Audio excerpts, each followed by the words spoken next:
مالک یوم الدین، جزا و سزا کے دن کا مالک و مختار بھی تو، سارا اختیار تیرے پاس۔ مالک یوم الدین، جزا و سزا کے دن کا مالک و مختار کون؟ سارا اختیار تیرے پاس۔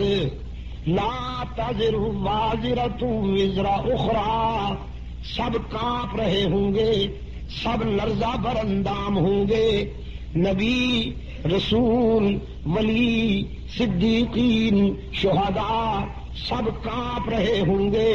ایک ہی صدا گونجے گی، لمن الملک اليوم، آج کس کی ملکیت ہے، آج کس کی حاکمیت ہے، آج کس کی بادشاہی ہے۔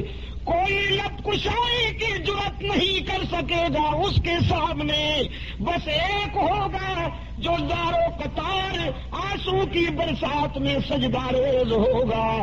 رب العالمین دیکھیں گے میرا محبوب رو رہا ہے، فرمائیں گے محبوبم ارفع راسک، اب تیرے آنسو دیکھے نہیں جاتے، اب تیری عاجزی دیکھی نہیں جاتی، اب تیری تواضع دیکھی نہیں جاتی، اب تیری بے قراری دیکھی نہیں جاتی۔ روتا کیوں ہے میرے محبوب؟ تو تو انبیاء کا امام ہے، تو تو رسولوں کا مقتدا ہے، تو تو صدیقین کا مقتدا ہے، تو تو شہداء کا مقتدا ہے، روتا کیوں ہے میرے محبوب؟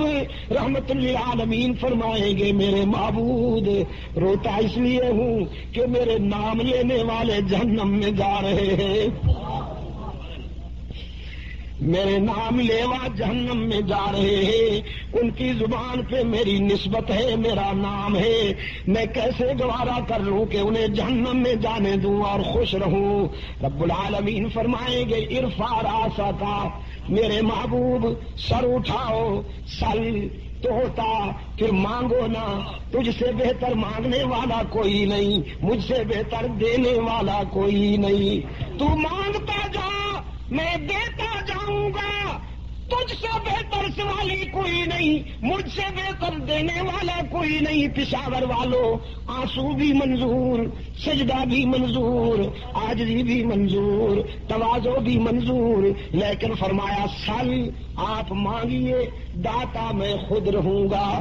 یہ نہیں فرمایا کہ سر اٹھاؤ جو جی میں آئے کر دو، جس کو چاہو جہنم میں ڈال دو، جس کو چاہو جنت میں ڈال دو، نہیں، فرمایا تیرا سجدہ بھی منظور، تیرے آنسو بھی منظور، لیکن اختیار میرے اپنے پاس ہوگا۔